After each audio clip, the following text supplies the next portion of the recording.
যান্ত্ৰিকতাৰ আজিৰ যুগত চিকিৎসাজনিত কাৰণত বহু লোকে ইতিমধ্যে সৰ্বশান্ত হৈছে। বহুতে বিভিন্ন ৰোগৰ নিৰাময়ৰ কাৰণে হয়তো কোনোবাই মেডিকেল ইঞ্চুৰেঞ্চ কৰিছে, হয়তো কোনোবাই অন্যান্য পন্থা গ্ৰহণ কৰিছে। কিন্তু যিসকল আচলতে দৰিদ্ৰ সীমাৰেখাৰ মানুহ, যিসকলে চৰকাৰী আঁচনি ঢুকি নাপায়, সেইসকল ব্যক্তি বিনা চিকিৎসাই বহুতেই কিন্তু ইতিমধ্যে মৃত্যুক আঁকোৱালি লৈছে।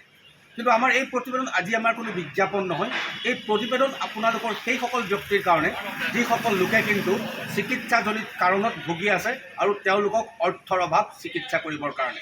এতিয়া আপোনালোকে এটা বিশেষ দৃশ্য বা এই প্ৰতিবেদন আপোনালোকে চাওক। প্ৰথমে আপোনালোকক চিনাকি কৰিছোঁ অন্নপূৰ্ণা ভেষজ ও প্ৰাকৃতিক ঔষধ কেন্দ্ৰ, জণ্ডিছ ৰোগৰ বিশেষজ্ঞ।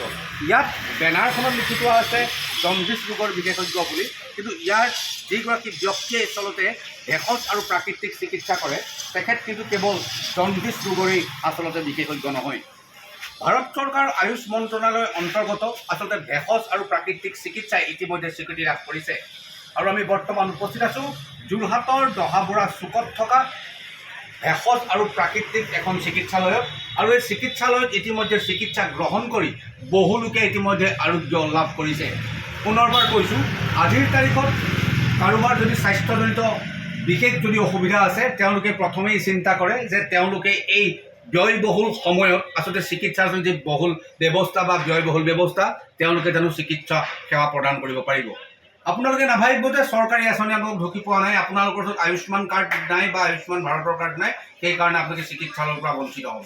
আপুনি খুব কম পইচাত, একদম আপোনালোকৰ নগণ্য পইচাত আপোনালোকে ইতিমধ্যে নিজেই আচলতে আৰোগ্যতা লাভ কৰিব পাৰিব। কাৰণ ভেষজ আৰু প্ৰাকৃতিক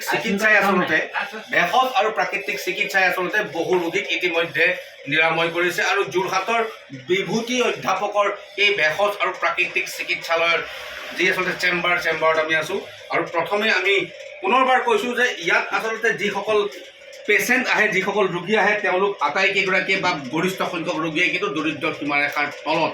কাৰণ তেওঁলোকৰ হাতত আধুনিক চিকিৎসা কৰিবৰ কাৰণে পৰ্যাপ্ত যদিও টকা তেওঁলোকৰ ওচৰত নাথাকে, কিন্তু বহু জটিল ৰোগৰ পৰা আৰোগ্যতা লাভ কৰিছে। আৰু সেয়ে আমি এই প্ৰতিবেদন প্ৰস্তুত কৰিছোঁ যে আপুনি যদি বহু চিকিৎসা কৰিও এতিয়ালৈকে সুফল লাভ পোৱা নাই, এবাৰ বিভূতি অধ্যাপকৰ যোৰহাটৰ দহাবুঢ়া চুকত থকা এই ভেষজ আৰু প্ৰাকৃতিক চিকিৎসালয়ৰ চেম্বাৰলৈ আহক। দাদা, আপোনাৰ ইতিমধ্যে আমি গম পাইছোঁ যে যথেষ্টখিনি ব্যক্তি তেওঁৰ লগত আছে, পেচেণ্ট তেওঁৰ ওচৰত ৰৈ আছে, কিন্তু তাৰ মাজতে আপোনাক আমি অকণমান দিগদাৰী এইটো কাৰণে দিছোঁ যে দৰিদ্ৰ সীমাৰেখাৰ তলত বা বহু ৰোগীয়ে কিন্তু আজিৰ তাৰিখত বহু টকা খৰচ কৰিও আৰোগ্যতা লাভ কৰিব নাই, কোনোৱে পইচাৰ কাৰণে চিকিৎসা কৰিব পৰা নাই। আপুনি চিকিৎসা কৰে, ভেষজ চিকিৎসা কৰে, যোৰহাটত আপোনাক সকলোৱে জানে, উজনি অসমত জানে, কিন্তু অসমৰ বিভিন্ন প্ৰান্তত আপোনাৰ দৰে ব্যক্তিৰ চিকিৎসাৰ এতিয়াও প্ৰয়োজন আছে। কিমান সংখ্যক ৰোগী আপুনি ঠিক কৰে?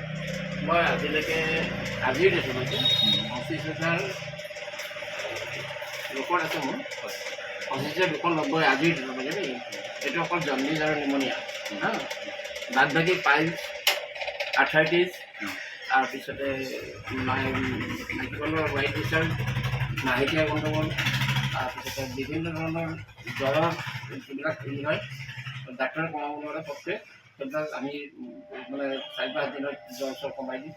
আৰু গাৰ বিষ এইবিলাক আমি খুব ভাল কৰোঁ। কাৰণ মই 4টা জমিনত মই চাৰিটাই আৰ্থ্ৰাইটিছ, আপোনাৰ এইটো জেনেৰেল এইলমেণ্ট, পাইলছ, জণ্ডিছ কিতাপত মই চাৰ্টিফাই দিছোঁ। নৰ্থ ইষ্ট খ্ৰীষ্টান ইউনিভাৰ্চিটিৰ পৰা মই পাছ কৰা, আৰু তাৰ পৰাই মই চাৰ্টিফাই দিছোঁ আইচ ডিপাৰ্টমেণ্টৰ আণ্ডাৰত। গতিকে এতিয়ালৈকে সেইখিনি কৰি আছোঁ। মই আৰু এটা কথা সুধোঁ যে বহুত জটিল ৰোগৰ চিকিৎসাও আপুনি কৰিছে, বহুত জটিল ৰোগৰ চিকিৎসা আপুনি কৰিছে। বহু ব্যক্তিয়ে যি আচলতে আধুনিক চিকিৎসা বিজ্ঞানৰ পৰা লাভ কৰা নাই, আপোনাৰ ইয়াত আৰোগ্যতা লাভ কৰিছে। তেনেখন ব্যক্তি ৰোগীৰ সংখ্যা কিমান আছে? তেনেকুৱা ৰোগীৰ সংখ্যা আছে, যথেষ্ট আছে। যিবিলাক আপোনাৰ পাইলছ আছে, যিবিলাক ডাক্তৰক অপাৰেশ্যন কৰিবলগীয়া হয়, হা, তাৰপিছত আছে আপোনাৰ হোৱাইট ডিচাৰ্জ, হা, যিবিলাক মাইকী মানুহৰ হোৱাইট ডিচাৰ্জ, আৰু এটা আছে আপোনাৰ আমাৰ মতে এজমা।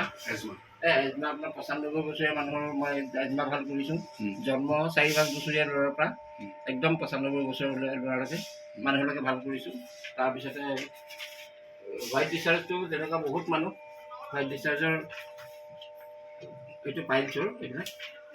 মই যদি আপোনাক সোধোঁ যে জটিল ৰোগৰ ভিতৰত যদি আপুনি কয়, আপুনি নিসন্তান দম্পতিৰ কাৰণে আপোনাৰ সুখৰ বতৰ সেইটো মই কৰি আছোঁ।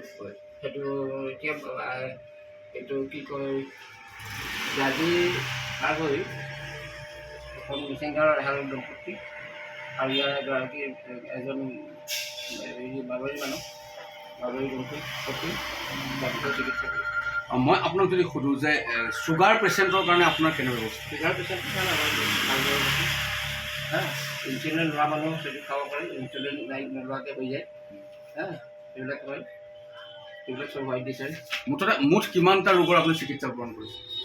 এইটো আচলতে মোৰ এখন আছে সেইখিনি মই আপোনাক দেখুৱাই চাব। নাই আপুনি দেখুৱাব লাগে কৈ গ'লে হ'ল, সময় যিহেতু তাকৰ। গোটেইখিনি জণ্ডিছ, নিমনিয়া, হাঁফানি, তাৰপিছতে পাইলছ, ধাতু ৰোগ, মাহেকীয়া সমস্যা, কিডনীৰ পাথৰ যিকোনো সমস্যা, গল ব্লাডাৰৰ এতিয়া চিকিৎসা কৰিছোঁ, ডায়েবেটিছ, উচ্চ ৰক্তচাপ, মাইগ্ৰেইন এইবিলাক। নিশ্চয়কৈ পুনৰবাৰ কৈছোঁ যে এখেতে যিমানখিনি বেমাৰৰ কথা ক'লে, ৰোগৰ কথা ক'লে, নিৰ্মূল কৈছে, এগৰাকী ৰোগী আমাৰ লগত আমি তেখেতক দাদা দেখুৱাবলৈ আহিলে। মোৰ নাম নেপাল দেৱ। মোৰ মানে আজি ছমাহ যাবত মানে পাইছোঁ বহুত প্ৰব্লেম হৈছে। ডক্টৰ দেখালোঁ, ডক্টৰ কাম নহ'ল। দু তিনটা যোৱাটো কেইবাজন ডক্টৰ চাহাব লাগিল, তাতে তেওঁ দেখালোঁ। আমি যোৱাত মেডিকেলত দেখালোঁ, কাম হ'ল। তাৰপিছত মই তেওঁৰ ওচৰত মই কথাটো ক'লোঁ, তেওঁ ক'লে যে মোৰ পৰা দৰৱখিনি আৰু বাহিৰত দেখিলোঁ। জণ্ডিছৰ দৰৱ মই তেওঁৰ পৰা খাইছোঁ, বহুত ভাল পাইছোঁ মই। জণ্ডিছত মানে বহুত চিৰিয়াছ পেচেণ্টটো মোৰ একদম উপযোগী অৱস্থাত আছিলোঁ। তাৰপিছত তেওঁ চাইলে মোক জণ্ডিছ দিলে, দৰৱ দিলে, এইটো মোৰ ব্যৱস্থা কণ্টিনিউ খালোঁ, মই ঘৰত ফিৰিব। পাইলছৰ প্ৰব্লেমটো মোৰ বহুত মানে পায়খানা কৰিলেও মানে একদম ব্লাড যায় আৰু বেছি ব্লিডিং হয়। এনিভাৰত 24ৰ প্ৰথম প্ৰয়াস জুবিন গাৰ্গৰ গীতৰ প্ৰতিযোগিতা। জুবিনৰ গানে কি আনে?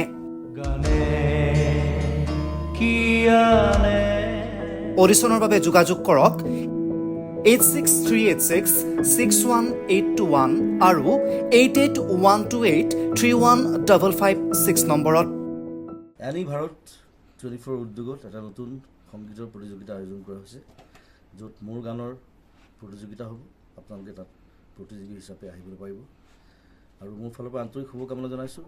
আৰু অনুষ্ঠানটোৰ নাম হৈছে গানে কি আনে। সকলোকে মৰম জনাইছোঁ, সকলোৱে আহক, ইয়াত অংশগ্ৰহণ কৰক। Thank you very much, love U.